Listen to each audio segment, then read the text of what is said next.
로마서 1장 5절부터 보도록 하겠습니다. 인용한 성경은 한글 킹제임스 성경입니다. 5절입니다. 그를 통하여 우리가 은혜와 사도의 직분을 받아 그의 이름을 위하여 모든 민족 가운데서 믿음으로 순종케 하나니. 믿음으로 순종케 한다고 말씀하십니다. 믿음이 순종과 어떠한 관계가 있고 순종이 믿음에 어떻게 연결되는지 살펴볼 필요가 있습니다.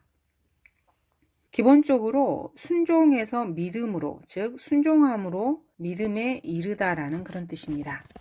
그리스도의 교회, 즉 캠벨주의자들은 구원을 물침례와 연계를 시킵니다. 물침례를 구원의 핵심 부분이라고 주장합니다. 그래서 물침례를 받지 않으면 그 누구도 구원받지 못했다고 주장을 합니다. 이에 대해서 일부 침례교인들은 물침례가 구원을 위한 필수 불가결한 핵심 요소인 것 같지는 않지만은 물침례는 순종의 핵심 요소라고 말하기도 합니다. 그렇지만 그렇게까지 생각할 필요는 없습니다. 순종을 위한 필수 불가결한 핵심 사항으로 보자면은 여러 가지 다양한 것을 손꼽을 수가 있습니다. 순종에 필요한 핵심 요소들을 그런 식으로 한번 말해본다면은 성경을 읽는 것도 순종의 핵심 사항이고 순종하기 위해서 마음속에 품게 되는 관대함마저도 순종으로 가는 필수 사항이라고 할 수 있습니다. 순종에 필요한 핵심 사항들을 이렇게 다 생각하는 데서 생기는 문제가 바로 그리스도의 교회가 주장하는 것처럼 물침례를 받는 것은 복음에 순종하는 일이다 라는 이러한 논리의 전개에 길을 열어놓게 되는 것입니다. 물침례가 과연 복음에 순종하는 행위입니까? 로마서 10장과 16장만 봐도 그렇지 않다는 걸 알 수 있습니다. 진실로 복음에 순종하고자 한다면 물침례를 받는 것으로는 안 됩니다. 사도행전 2장에서 베드로가 한 설교를 자세히 살펴보기를 바랍니다. 이것은 그리스도의 몸에 벌집을 쑤셔놓은 듯한 많은 혼란을 가져온 논란거리였습니다. 그 결과로 인해서 복음에 순종하기 위해서 물속으로 뛰어들어야 한다. 이런 생각이 그리스도의 몸 거의 전체를 한 덩어리로 지배하기에 이르렀습니다. 물속에 뛰어드는 것은 복음에 순종하는 것이 아니라 복음에 불순종하는 것입니다. 그러나 그들이 모두 복음에 순종한 것은 아니니라 이사야가 말하기를 이렇게 로마서에서는 기록하고 있습니다. 주여 누가 침례를 받았나이까? 라고 되어 있습니까? 그렇지 않습니다. 우리가 전한 말을 누가 믿었냐고 되어 있습니다.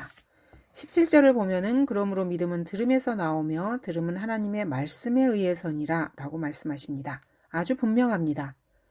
복음에 순종해야 믿음을 갖게 되는 것입니다.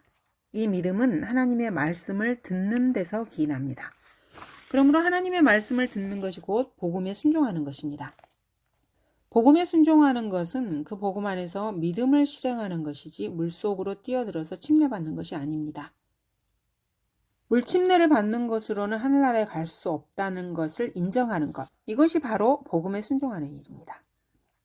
로마서 16장에서는 이렇게 기록하고 계십니다. 이제 나타났으며 영원하신 하나님의 명령에 따라 선지자들의 성경을 통하여 침례로 순종하고자 했다고 말씀하시지 않습니다. 이 구절은 선지자들의 성경을 통해서 믿음으로 순종하게 하고자 했다고 분명하게 말씀하고 있습니다.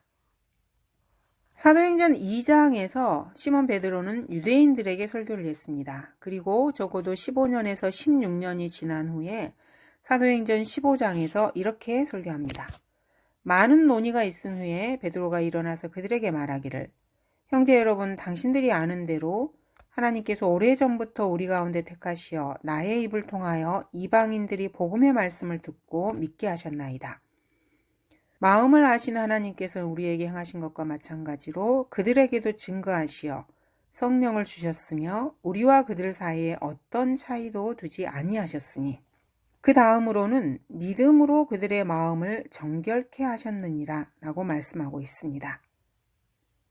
그들의 마음을 믿음으로 정결케 하셨다고 말씀하고 있습니다. 세례나 침례가 아닙니다. 물뿌림도 아닙니다. 그러므로 복음을 믿는 것은 곧 복음에 순종하는 것이라는 것을 알 수 있습니다. 베드로는 사도행전 2장 38절, 39절에서 유대인들이 구원받기를 촉구하면서 이렇게 말합니다. 회개하라. 그리고 죄들을 사함받은 것으로 인하여 너희 각자는 예수 그리스도의 이름으로 침례를 받으라. 그리하면 너희가 성령의 선물을 받으리라. 이 약속은 너희와 너희 자녀에게 한 것이며 또한 먼 곳에 있는 모든 사람, 즉 우리 하나님께서 부르실 모든 사람에게 하신 것이라. 이것은 바로 물속에 들어가는 것이 순종이라고 믿는 사람들, 이 사람들에게 그렇게 되면 성령을 받게 된다라고 주장하는 것처럼 들립니다. 그래서 물침례로 구원을 주장하는 사람들이 이 부분을 많이 사용합니다. 하지만 그리스도인들은 절대로 그렇게 해서는 안 됩니다. 그렇게 하면은 이 시대 교회 시대에는 성령을 받지 못할 것이고 지옥으로 가게 되기 때문입니다. 예수 그리스도의 이름으로 침례를 받는다고 해서 구원을 받는 것이 절대 아니기 때문입니다.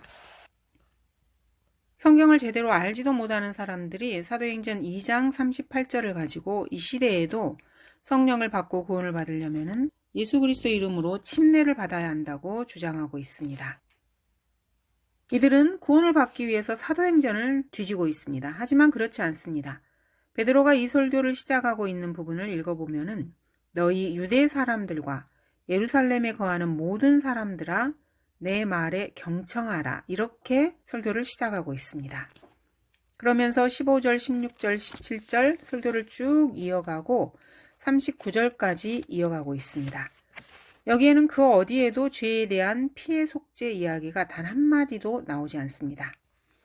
성경은 피 흘림이 없이는 죄사함이 없다고 히브리서 9장에서 선언하고 있습니다. 예수 그리스도께서 피 흘려 죽으신 까닭이 어디에 있습니까? 그런데 사도행전 2장에서 베드로의 설교에서는 피 흘림에 대해서 단 한마디도 나오지 않습니다. 그렇기 때문에 사도행전 2장을 붙잡고 있다가는 이 시대에는 누구나 지옥행을 면할 길이 없습니다. 그런데도 거기에 머물러 있어서 지옥으로 달려가는 사람이 수도 없이 많습니다. 사도행전 2장에는 피의 속죄가 나오지 않습니다. 여기서 유대인들에게 설교하고 있는 베드로는 아직 피의 속죄에 대해서 전혀 알지 못한 상태이기 때문입니다. 베드로 역시 사도행전 9장에 가서야 비로소 피의 속죄에 대해서 알게 됩니다. 그런데도 성경을 알지 못하는 사람들이 구원과 관련된 구절로 사도행전 2장 38절을 계속해서 들먹거리는 것입니다. 자, 복음에 순종한다는 것은 주님께서 이렇게 말씀하십니다. 너희 죄들을 위해 내 아들이 죽었고 성경대로 장사 지낸 바 되었다가 성경대로 죽은 자들로부터 다시 일어났다. 자, 이제 그를 믿고 너의 구주로 영접하라. 그러면 지옥 걱정을 할 필요가 없다. 지옥이 걱정되면은 내 아들을 의지하라. 내 아들을 믿고 내 아들을 너의 구주로 영접하면 너는 절대로 지옥에 가지 않을 것이다. 이것이 바로 성경에 기록되어 있는 복음의 개요라고 할 수 있습니다. 저는 여기에 순종했습니다. 제가 여기에 순종하기 위해서 한 일이 무엇입니까? 예수 그리스도를 의지한 것뿐입니다. 지옥에서 나를 지켜달라고 예수 그리스도께 나 자신을 의탁한 것입니다. 이것이 바로 제가 복음 안에서 나의 믿음을 실행한 것입니다. 나는 이렇게 복음 위에 내 혼을 올려놓고 안식을 취하게 됩니다. 이것이 바로 제가 지옥에 가지 않은 유일한 방법입니다. 만약 여러분이 침례나 그 외에 다른 행위를 의지한다면 여러분은 복음에 순종하는 것이 아니고 불순종하는 것입니다. 순종의 필수 요소는 복음을 듣고 받아들이는 것입니다. 7절입니다. 하나님의 사랑을 받고 성도로 부르심을 받은 로마에 있는 모든 사람에게 편지하노니. 하나님의 사람들은 성도로 부르심을 받은 사람들입니다. 그러므로 성도라고 불리는 사람들입니다. 바울은 로마서를 믿음이라는 말로 서두를 꺼내고 있습니다. 그리고 이 믿음이라는 말이 로마서 1장에서부터 여러 번 자주 등장하고 있습니다. 믿음이라는 단어는 구약 전체를 다 찾아봐도 딱 2번밖에 나오지 않습니다. 믿음으로 아벨이 카인보다 더 나은 제사를 드린 거 아닌가요? 또는 믿음으로 에녹은 죽음을 보지 않고 옮겨졌지 않았나요? 믿음으로 노아가 방주를 예비했고 아브라함은 믿음으로 어디로 가야 하는지도 모르면서 떠났고 잉태할 나이가 지난 사라가 믿음으로 씨를 잉태함을 받아서 아이를 출산했고 믿음으로 아브라함이 이삭을 제물로 드렸고 모세가 믿음으로 이집트를 떠났고 믿음으로 유월절과 피 뿌리는 예를 지켰다. 또는 그가 인도하는 유대인들이 믿음으로 마른 땅을 건너가듯 홍해를 건넜다. 또는 창녀 라합도 믿음으로 이스라엘 정탐꾼들을 숨겨주었다. 이런 구약의 이야기들이 많이 있습니다. 여러분도 이런 이야기는 많이 들어보았을 것입니다. 그래서 이런 믿음이라는 단어가 아주 귀에 익어서 구약에서도 이런 단어가 아주 많이 나올 것이라고 생각할 수 있습니다. 하지만 이런 이야기는 모두가 다 히브리서 11장을 기반으로 나온 것입니다. 이 단어는 구약 중에서 신명기 32장 20절에 나옵니다. 그런데 이는 그들이 매우 비뚤어진 세대며 믿음이 없는 자녀라는 구절에서 믿음이 나옵니다. 하박국 2장 4절에도 믿음이란 단어가 나옵니다. 그러나 의인은 자기 믿음으로 말미암아 살리라. 그리고 구약에는 더 이상 믿음이라는 단어가 나오지 않습니다. 이것은 구약이 신약의 다른 점들 가운데서 아주 눈에 띄는 대목이라고 할 수 있습니다. 신약에서는 믿음이라는 단어가 245회나 나옵니다. 8절 먼저 너희 모두로 인하여 예수 그리스도를 통하여 나의 하나님께 감사드리는 것은 너희 믿음이 온 세상에 전해짐이라. 자, 이 사람들의 믿음이 온 세상에 널리 알려졌다고 말하고 있습니다. 물론 이 당시에 아메리카 인디언에게까지 이들의 믿음이 알려졌다 이런 말은 아닙니다. 성경을 읽을 때 모든이나 온, 이런 또는 누구든지라는 단어가 나올 때는 주의해서 봐야 합니다. 예를 들어서 모든이라는 단어는 성경에서 때로 구별 없이 모두 혹은 이것저것 가리지 않고 모두라는 뜻이 되기도 합니다. 또 어떤 때는 예외 없이 모두, 누구 하나 제외됨 없이 모두라는 뜻으로 쓰이기도 합니다. 예를 들어서 요한복음 3장 16절에 이렇게 말씀하십니다. 하나님께서 세상을 이처럼 사랑하셔서 그의 독생자를 주셨으니 이는 그를 믿는 사람은 누구든지 멸망하지 않고 영생을 얻게 하려 하심이니라. 여기서 누구든지는 예외 없이 모두, 즉 누구 한 사람도 제외되지 않고라는 뜻입니다. 그런 의미에서 누구든지입니다. 말 그대로 그를 믿는 사람이면 누구나 예외 없이 모두가 멸망하지 않는다는 말씀입니다. 자, 이 구절은 분명하게 그를 믿는 사람은 누구든지 멸망하지 않고 영생을 얻게 된다고 말씀하십니다. 자, 그러면 믿을 만큼 충분히 성장하기 전에 세상을 떠난 갓난 아기들은 어떻게 되는 것입니까? 이 아기들은 믿을 기회조차도 없었습니다. 믿는 사람은 누구든지에 포함될 기회가 없었습니다. 엄마를 따라서 주일날 교회 예배에 한두 번 나온 적은 있을지 모르지만은 그렇다고 해서 구원으로의 초청 시간에 자기 발로 걸어서 나온다는 것은 도저히 기대할 수 없는 젖먹이들도 많이 있습니다. 자, 이런 경우에 그 아기가 죽게 되면은 영생을 얻게 되는 것입니까? 아니면 멸망하게 되는 것입니까? 성경에는 이에 대한 직접적인 언급은 없습니다. 이렇게 성경에 직접적으로 일일이 기술이 되지 않은 채 공백으로 되어 있는 부분에 대해서는 아주 주의해서 살펴봐야 합니다. 로렌조 다우라는 목사가 있었습니다. 그는 칼빈주의 5대 강령을 신봉하는 자들을 일컬어서 전체를 한 부분만 보는 자들이라고 불렀습니다. 이 말은 성경에서 모든이라고 말씀하고 있어도 한 부분이라고 고쳐서 읽는 칼빈주의자들을 비웃는 말입니다. 다시 말해서 성경이 하나님께서 세상을 이처럼 사랑하셔서 그의 독생자를 주셨으니 이는 그를 믿는 사람은 누구든지 멸망하지 않고 영생을 얻게 하려 하심이라 라고 말씀하신 것을 칼빈주의자들은 하나님께서 세상에서 일부 택함받은 이방인들을 이처럼 사랑하셔서 그의 독생자를 주셨으니 이는 그를 믿는 사람 중 일부 택함받은 사람들은 멸망하지 않고 이렇게 생각을 합니다. 누구든지를 주의해서 읽지 않으면 이렇게 어처구니 없는 결말을 도출하게 됩니다. 이렇게 되면 결과적으로 성경을 믿지 못할 책으로 만들어버리는 것입니다. 또 이 모두라는 단어를 말 그대로, 문자 그대로 받아들였다가 큰 낭패를 당하기도 합니다. 자, 예를 들어서 오늘 온 집안을 구석구석 청소하라 이렇게 지시를 받았다고 한번 생각해 봅시다. 온 집안을 구석구석. 자, 그러면은 굴뚝에 검댕이도 긁어내야 되고 지붕 기와에 낀 흙먼지까지 닦아내야겠고 물 내려가는 세면대 파이프 속까지도 분해해서 닦아야 된단 말입니까? 설마 그런 뜻으로 한 말은 아니지 않겠습니까? 이 말은 방 하나만 청소하지 말고 안방, 건넌방, 마루까지 다 쓸고 닦고 정리하라는 그런 말입니다. 여기서 온 집안이라는 것은 이방저방 가리지 말고 구별 없이 모두란 뜻입니다. 이런 예를 에베소서 6장 21절에서도 볼 수 있습니다. 이제 너희는 내가 하고 있는 일과 나에 관한 것을 알게 되리니 사랑하는 형제여 주 안에서 신실한 일꾼인 투기고가 모든 것을 너희에게 알게 하리라. 자, 투기고가 아무리 주 안에서 신실한 일꾼이라고 해서 모든 것을 다 알려줄 수 있겠습니까? 바울이 어디에서 현재 무엇을 하고 있는지 그것까지 알려줄 수 있습니까? 그런 뜻이 아니라는 것은 우리가 다 알고 있습니다. 여기서 모든 것이라는 것은 어느 특정한 한두 가지가 아니라 여러 가지 일을 두루두루 구별 없이 모두 이런 뜻입니다. 여기서 문맥상 바울에 관한 것들, 그가 하고 있는 일들에 관한 것들 각가지를 이것저것 가리지 않고 고루고루 이런 뜻입니다. 8절에서 바울이 온 세상이라고 말하는 것은 세상에 두루두루 널리란 뜻입니다. 세상 모든 나라 한 군데도 예외 없이라는 뜻은 아닙니다. 로마에 있는 그리스도인들의 믿음이 대서양 건너서 카브리의 지역에까지 알려지지 않았어도 최소한 로마 제국 영토 내에 사는 사람들에게는 널리 알려져 있었을 것입니다.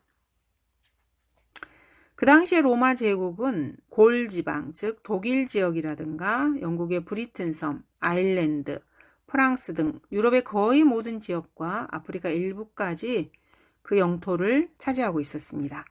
그래서 바울이 여기서 온 세상이라고 말하는 것은 온 세상, 그것은 아마도 그 당시 사람들에게 알려져 있던 전 세계 거의 모든 지역을 포함하는 말일 것입니다.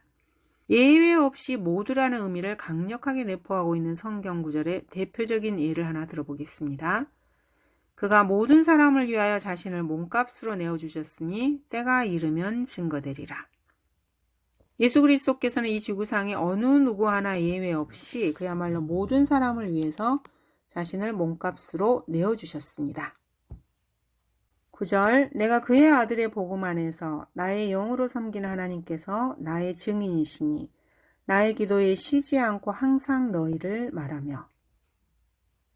바울은 예수 그리스도의 복음 안에서 하나님을 섬기는데 나의 영으로 섬긴다고 말을 합니다. 여기서 나의 영은 사람의 영입니다. 하나님의 영, 곧 성령이 아닙니다. 사람은 누구나 자신의 영, 사람의 영을 가지고 있습니다. 구원받은 사람이 여기에 더해서 성령을 가지고 있습니다. 구원받은 사람과 구원받지 못한 사람의 차이는 구원받은 사람은 사람의 영이 살아있다는 것입니다. 또 성령이 몸 안에 있다는 것이죠. 구원받지 못한 사람은 사람의 영을 가지고 있긴 하지만 그 영이 죽어 있다는 것입니다. 그리고 성령도 그 안에 없습니다. 영이 죽어 있는 구원받지 못한 사람은 그래서 동물과 마찬가지입니다. 나의 기도에 쉬지 않고 항상 너희를 말하며. 여기서 항상이라는 것은 한순간도 예외 없이라는 말이 아닙니다. 때를 가리지 않고 기회만 있으면 늘 이런 뜻입니다. 성경은 쉬지 말고 기도하라고 명령하고 계십니다. 이 말 역시 기도하는 일에서 손을 떼거나 게을리하는 일이 없이 지속적으로 기도하라는 명령이지 식음을 전폐하고 3일 밤낮으로 기도만 하라는 것은 아닙니다.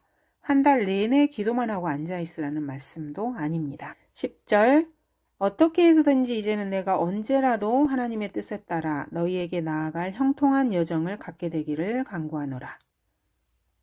바울이 이 편지를 쓰고 있을 때 당시 로마에는 구원받고 거듭난 상당히 많은 그리스도인들이 있었습니다. 바울이 로마에 가서 이 사람들을 만나보고 교제할 수 있는 기회를 갖고자 오랫동안 열망했다고 말하고 있습니다. 그러나 바울은 그토록 열망하면서도 하나님의 뜻에 따라 그렇게 되기를 간구했지 자기 뜻에 따라서 기회를 만들고 싶어 하지는 않았습니다. 11절 내가 너희를 보고 싶어 하는 것은 내가 어떤 영적 은사를 너희에게 나누어 주어 너희를 굳게 세우게 하려 함이니. 바울은 사도로 부르심을 받았기 때문에 바울에게는 사도적인 영적 은사가 있었습니다. 이것을 로마의 성도들과도 함께 나누고 싶어 했던 것입니다. 바울은 유대인의 사도였습니다. 그래서 바울이 받았던 사도적 은사들 역시 유대인 사도들에게 있었던 사도의 표적의 은사들이었습니다. 너희를 굳게 세우려 함이니. 여기에서 굳게 세운다는 말은 정신적으로 확고하게 한다는 말입니다. 사람들은 지옥에 가지 않게 되었다, 이런 의미로 굳게 섰다라고 보통 말을 합니다. 하지만 정신적으로 땅속에 깊게 뿌리를 내렸다는 그런 의미로 굳게 섰다고 말할 때는 정신적으로 흔들리지 않고 안정되었다는 말입니다. 내가 어떤 영적 은사를 너희에게 나누어 주어. 은사주의자들은 소위 은혜의 두 번째 역사라는 그런 주장을 합니다. 그리고 이 구절을 이용합니다. 로마에 있는 성도들이 영적 은사를 아직 받지 못했기 때문에 바울이 오기를 고대하고 있고, 바울 역시 하루빨리 로마로 가서 자기가 가지고 있는 영적 은사를 그곳 성도들에게 나누어 주고 싶어 했다. 이것이 바로 은사주의자들의 생각입니다.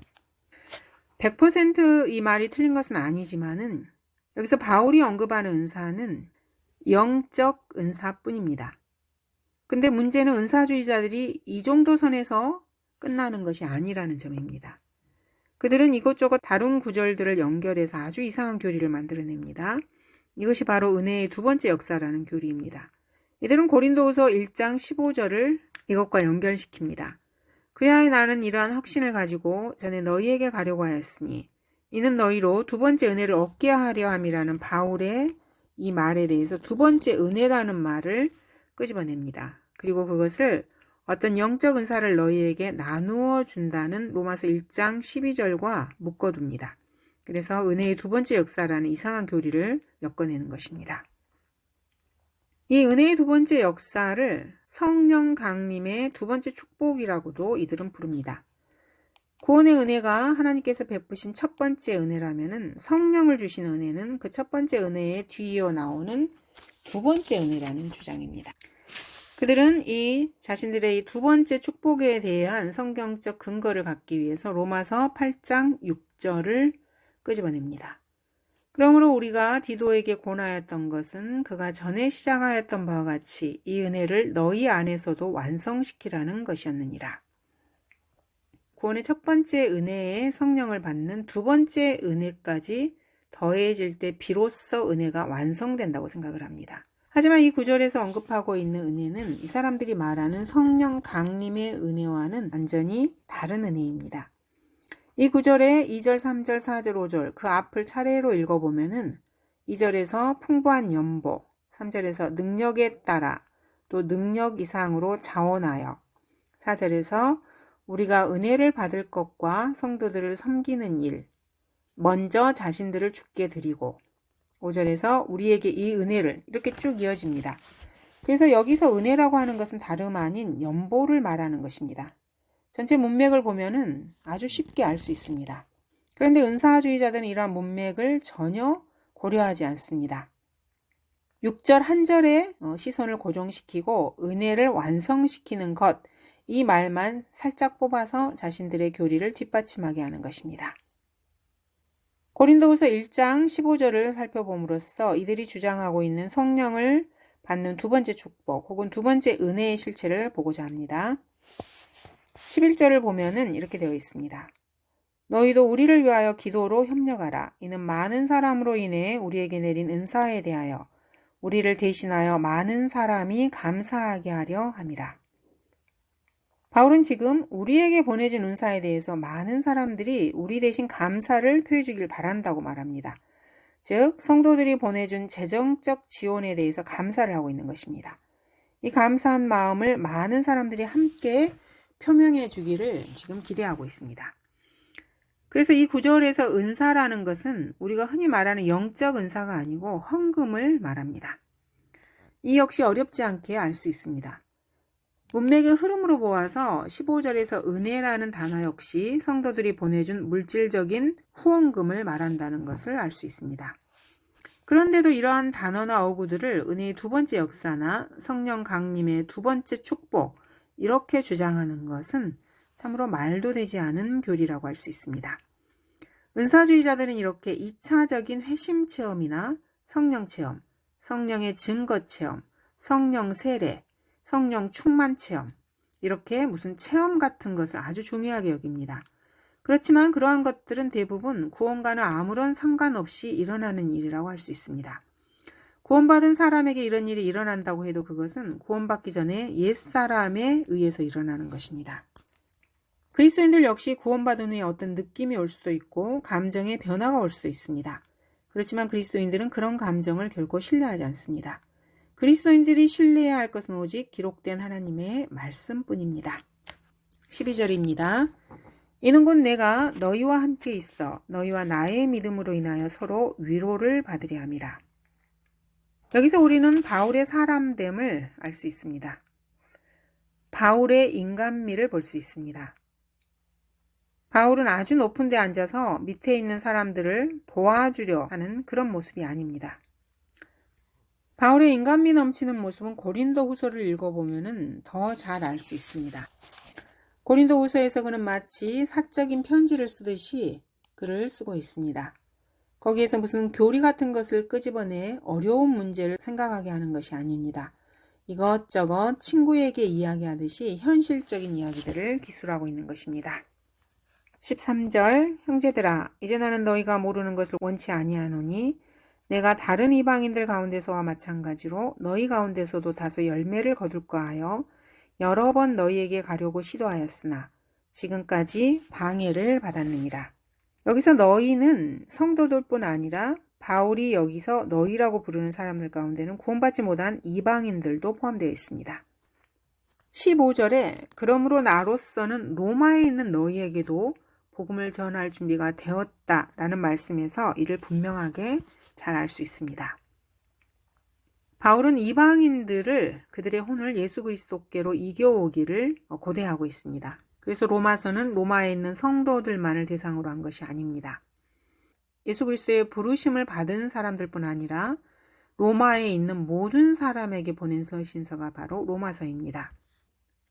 그래서 이 책의 이름이 로마인들에게 보낸 사도 바울의 편지입니다.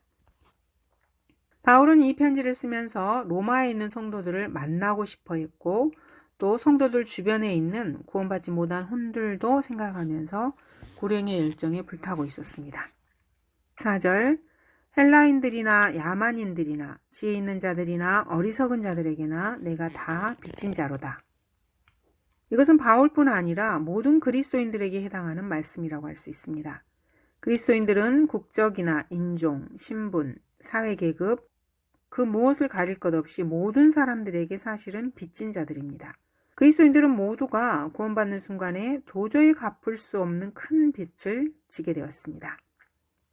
여러분이 구원을 받았다고 해서 다른 사람보다 더 지혜가 뛰어난 것이 아닙니다.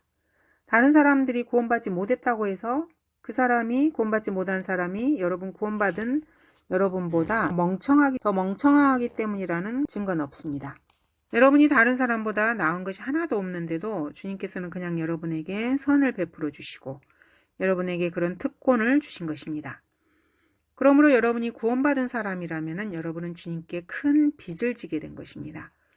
그 빚을 조금이라도 갚기 위해서는 헬라인들에게도 복음을 전해야 하고 야만인들에게도 복음을 전해야 하며 지혜 있는 자들에게나 어리석은 자들에게나 모든 사람에게 복음을 전해야 합니다. 여러분이 구원받은 사람이라면 이 빚을 갚아야만 합니다. 감사합니다.